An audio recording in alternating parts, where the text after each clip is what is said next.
I'm old enough to have experienced the history of the past 6 decades.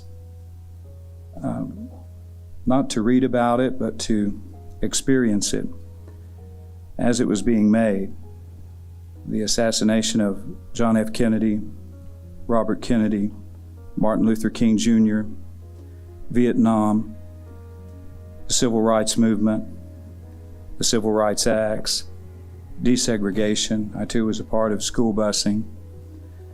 But when I was 12 years old, the thing that impacted me, I think more than all of the history, was a trip I took with my dad to attend a tent revival in Alabama. My dad loved tent meetings, and this tent revival experience it was just me and Dad. It was awesome. We went in, there was the Hammond B3 organ.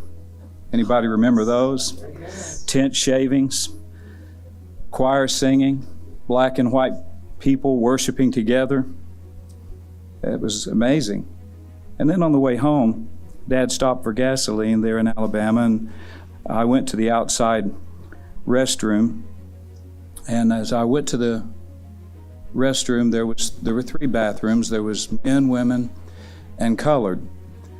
I hadn't seen that before, and so as I got back in the car with Dad, I just left that tent revival where everybody was worshiping together. My heart was broken, and Dad talked to me about prejudice. He shared his own personal experiences. In the military, he was wounded in Korea. He served in Japan as well, and while in Japan, he married a Japanese Filipino girl. She was a translator for the Army. They had a child together. Through the prejudices of his family toward this young woman that he married and their child, through his generation, the soldiers that he served with, my own experiences, God placed a dream in my heart. Put a dream in my heart to plant a multi-ethnic church in the South. I met Courtney McBath in 1983 in Jonesboro, Tennessee, and instantly we felt connected. I don't know how to explain it any other way than we just literally fell in love with each other. We identified about so many things. His heart was open to me, and I loved him right away. And we were honestly one in heart, desire, and vision.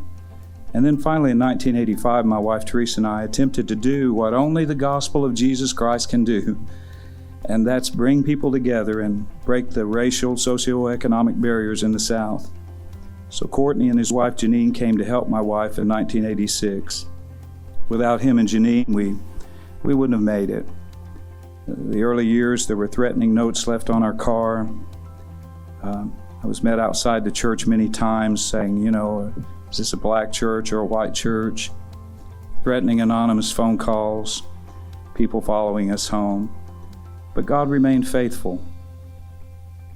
And God worked some things out of my heart, created in me some incredible understanding.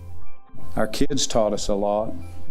Our children, they played together. We took vacations together. And I remember when Lydia, his daughter, was just a little girl, we were in a steakhouse eating together, and all our kids were small. And she was crying, and this is so Is that your story? Yes, I can't believe Why don't you tell we picked the same you story. Tell that story. You tell that one. Jump in there. So Lydia had come home from school, and our kids are interesting. Before we had our 3 younger boys, Robbie was the oldest.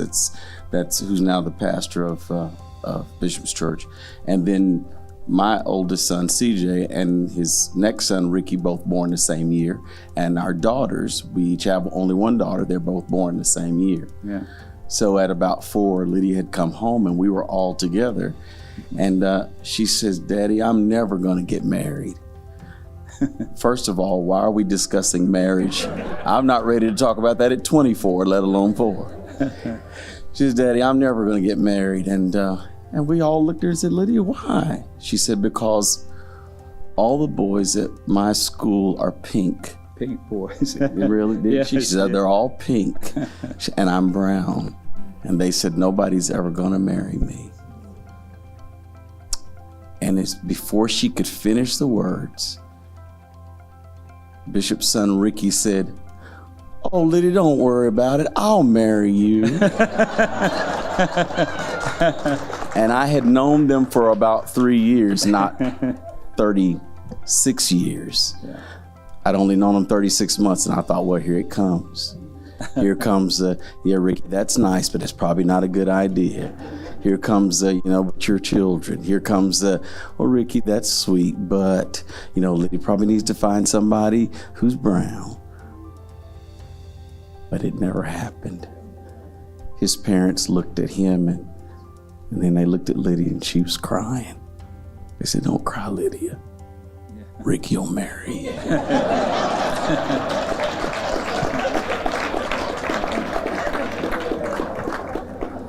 And I watched a godly conversation dry the tears from my 4-year-old's eyes.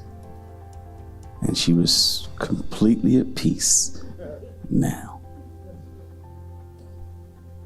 And years later, she didn't marry Ricky, but when she did get married, she had to have her Uncle Richard to perform the wedding. And when Ricky got married, he had to have Uncle Courtney perform his wedding too. And Richard Hilton and I have discovered over these last 36 years, I met him the first time we ate in Pizza Hut.